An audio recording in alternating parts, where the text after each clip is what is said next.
فأنا ناصح لإخواني بالصدع بالحق تبيض وجوههم. السكوت في مسألة الحزبية يضرها، فاصدع بما تؤمر وأعرض عن المشركين. سلامي على دماج ورجالها والشيخ يحيى ودار العلم يا سعد بانيها. Bismillahirrahmanirrahim. Kita masih di muka surat 60, masih terkait dengan penulisan takdir. Wa qala Abul Hasan al-Ash'ari rahimahullah wa ajma'u ala annahu ta'ala qad qaddara jami'a af'alil khalq. Dan para ulama bersepakat bahwasanya Allah Ta'ala telah menakdirkan seluruh perbuatan para makhluk, menyelisihi akidah orang-orang Mu'tazilah. Baik. Mu'tazilah banyak ulamanya, tapi kenapa di sini Abdul Hasan mengatakan ijma'? Jangan lupa bahwasanya Al-Barbahari rahimahullah telah menyatakan Mu'tadi'ah mereka bukan dari ulama. Maka ijma' mereka tak terpandang atau penyelisihan mereka tidak terpandang dalam masalah akidah ini. Wa ajalahum, dan menakdir berarti ajalihim, menakdirkan seluruh ajal-ajal mereka. Ini juga untuk membantah Mu'tazilah yang punya akidah khawarimul ajal. Ajal itu mungkin dibatalkan. Allah menakdirkan, Allah tahu bahwasanya si fulan akan mati tahun 2025.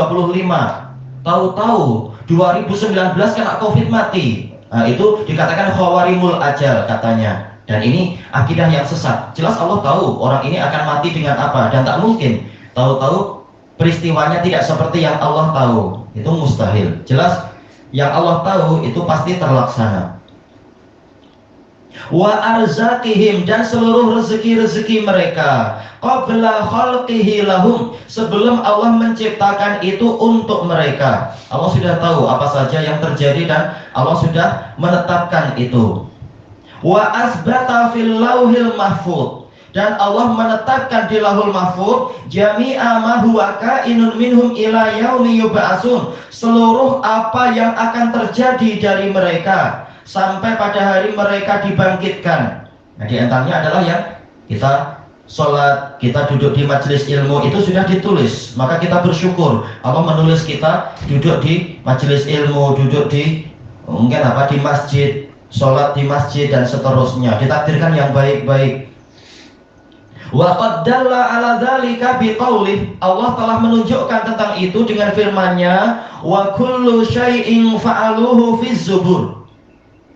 Segala sesuatu yang mereka perbuat itu sudah ada di dalam zubur, yaitu dalam catatan-catatan.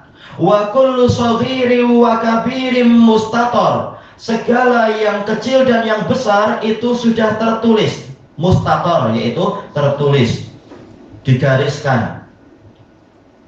Wa akhbara annahu azza wa jalla yuqri'ul jahidina lidzalika fi jahannam. Aqra'a yuqri'u. Allah azza wa jalla juga mengabarkan bahwasanya dia menghardik, dia menengking orang yang menentang, para penentang dengan itu di dalam neraka jahanam. Yaitu di neraka jahanam mereka akan diajak bicara oleh Allah dengan bukan pembicaraan rahmat. Yauma yushabuna fin nari ala wujuhihim dzuqu massa saqar.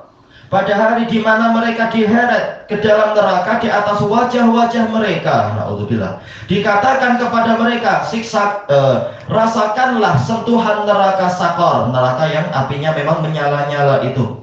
Padahal termasuk urat syaraf yang paling apa, PK kan, PK atau PK sensitif itu adalah di wajah dan di ujung-ujung jari. Ternyata mereka diheret di atas muka mereka. Tatkala mereka sombong, maka wajah mereka pun jadi dihinakan. Naudzubillah. Rasakanlah sentuhan neraka sakor. Inna kulla syai'in khalaqnahu biqadar. Sesungguhnya kami, segala sesuatu kami ciptakan dia dengan takdir. Baik, ini takdir. Tapi kenapa mereka ditakdirkan demikian? Ada sebabnya, karena Allah tahu jiwa mereka memang memilih condong untuk menentang Allah. Maka sekalian dibantu untuk maksiat itu. Na'udzubillah. Kullun muyassarun lima khuliqalah. Setiap orang dimudahkan kepada apa yang untuk itulah dia diciptakan. Maka kita bersyukur, kita Kalau berbuat maksiat banyak halangannya, kalau berbuat taat selalu dimudahkan, kita bersyukur. Kalau yang terjadi sebaliknya, maka kita hendaknya khawatir dan mohon agar diberi taufik dan taubat. Selesai dari Risalatun ila Ahli Sadar punya Abdul Hasan Al-Asy'ari. Kitabnya bagus sekali, dicetak cantik, dan ini isinya banyak sekali bantahan terhadap mubtadi'ah, dan ini termasuk kitab yang beliau tulis setelah bertaubat. Wa amal martabatus salisah al-masyiah. Adapun tingkatan yang ketiga dalam masalah tingkatan iman pada takdir adalah masyiah, tentang kehendak Allah. Ini juga bantahan terhadap Mu'tazilah. Qala al-Imam Ibnul Qayyim rahimahullah, wa hadhil martabatu qad dalla 'alaiha ijma'ur rusul. Dan tingkatan yang ketiga ini telah ditunjukkan oleh kesepakatan para rasul. Min awalihim ila akhirihim, dari rasul pertama sampai yang terakhir. Wa jami'il kutub, wa jami'ul kutubil munazzalah, dan telah ditunjukkan oleh seluruh kitab-kitab yang diturunkan min indillah, dari sisi Allah. Ini dalil kedua. Dalil pertama ijma, bukan ijma ulama semata, ijma para rasul. Dalil kedua adalah seluruh kitab suci demikian, menyebutkan semuanya ada kehendak Allah. Dan yang ketiga, wal fitratul lati fatarallahu 'alaiha khalqah. Dalil ketiga adalah fitrah, yang mana Allah menciptakan para makhluknya di atas fitrah tadi. Yakin semuanya di bawah kehendak Allah. Maka kita bilang insya Allah dan seterusnya itu. Wa adillatul uqul. Dan dalil yang keempat adalah dalil-dalil akal, menunjukkan itu segalanya itu sudah ada kehendak Allah. Alangkah seringnya kita menghendaki sesuatu, tahu-tahu tak berlaku. Ternyata kehendak Allah lah yang berlaku. Baik. Wal ayan, dan pandangan mata. Sering kita melihat melihat suatu perkara, orangnya sudah pandai, sudah tera di dalam memandu, tahu-tahu eksiden juga. Menunjukkan bahwasanya keinginan kita itu terbatasi oleh keinginan Zat yang Maha Perkasa. Walaisa fil wujudi mujibun wa muqtadin illa masyiatullahi wahdah. Tidak ada di alam semesta ini sesuatu yang mewajibkan dan menuntut kecuali kehendak Allah semata. Yang lain-lain walaupun punya kehendak seringkali tidak terjadi. Ternyata yang selalu terjadi adalah kehendak Allah. Fama sya'akan wa ma lam yasha' lam yakun. Maka apapun yang dia kehendaki itulah yang terjadi, dan apa yang tidak dia kehendaki tidak terjadi. Hadza umumut tauhidil ladzi la yaqumu illa bih. Inilah keumuman tauhid, yang mana tauhid tidak tegak kecuali dengan ini. Karena ini bagian dari tauhid rububiyah. Sebagai apa? Pengaturan dari Allah Ta'ala. Apa yang Allah kendalikan itu berarti di bawah kehendak Dia. Ini iman pada rububiyah Allah Ta'ala. Wal muslimun min awalihim ila akhirihim mujmi'un. Dan kaum muslimin dari yang pertama sampai yang terakhir bersepakat ala annahu masya Allahu kan, bahwasanya apapun yang Allah kehendaki pasti terjadi. Wa ma lam yasha' lam yakun, dan apapun yang tidak Dia kehendaki tidak akan terjadi. Tatkala kita meyakini itu, tawakal kita adalah pada Allah. Makanya tauhid rububiyah itu mewajibkan kita untuk masuk ke tauhid uluhiyah. Tawakalnya hanya pada Allah karena kehendak di tangan Dia semua, istilahnya ya. Kehendak ada pada Allah Ta'ala. Wa khalafahum fi dzalika man laisa minhum. Kata Imam Ibnul Qayyim, yang menyelisihi mereka adalah orang yang tidak termasuk dari mereka. Isyarat ini sudah bukan muslim lagi.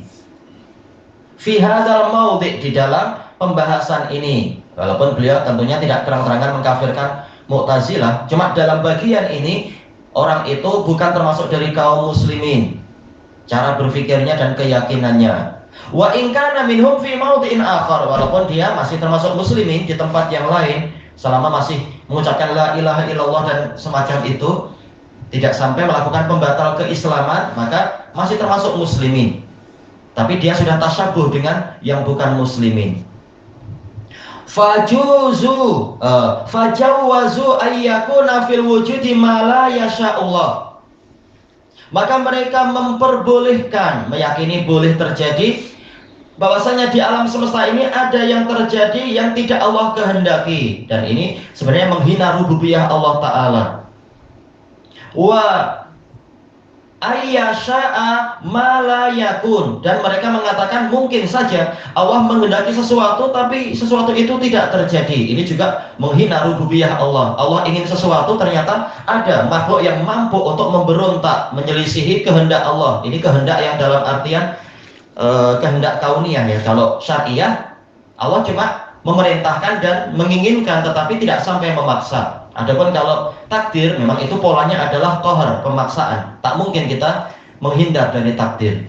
Tapi untuk keyakinan Mu'tazilah, ada orang-orang yang mampu untuk melepaskan diri dari takdir Allah, dan ini menghina rububiyah Allah sebenarnya. Yang benar semuanya di bawah kendali Allah, bahkan nafas kita itu di bawah kendali Allah. Kemudian disebutkan di sini, wa khalafar rusula kullahum, mereka dan orang ini menyelisihi para rasul seluruhnya. Berarti nabi kamu siapa? Nah, inilah yang jadi masalah. Telah disebutkan di dalam biografi siapa itu? Wasil bin Atha al-Mughazali yang Mu'tazili itu, ketika dia berceramah, tahu-tahu biras dia, biras atau ipar dia, karena dia ini kawin dengan saudarinya si Amr bin Ubaid al-Mu'tazili. Amr bin Ubaid mengatakan, saya tidak yakin kalaupun sekarang masih ada nabi, ada yang lebih fasih dari engkau. Oh, ini melampau sekali. Namanya Wasil bin Atha engkau anggap sebagai nabi gak? Tapi ini memang Mu'tazilah memang seperti itu. Tapi mereka menyelisih seluruh para nabi. Wa atba'ahum, dan menyelisih seluruh pengikut nabi. Min nafyi masyiatillahi bil kulliyah. Titik 2 artinya nafyi, yaitu meniadakan kehendak Allah secara total. Walam yusbit lahu subhanahu masyiatan wa ikhtiyara, dia tidak menetapkan untuk Allah subhanahu kehendak dan pilihan. Aujada bihal khalq, yang dengan kehendak itulah Allah menciptakan para makhluk. Jadi mereka memperbolehkan Allah mencipta tapi tak boleh punya kehendak. Ini kontradiksi tentunya. Gimana mencipta tanpa punya kehendak? Memangnya engkau menyamakan Allah dengan robot, mampu melakukan sesuatu tapi tidak punya keinginan. Na'udzubillah. Ilahuna wallahu a'lam.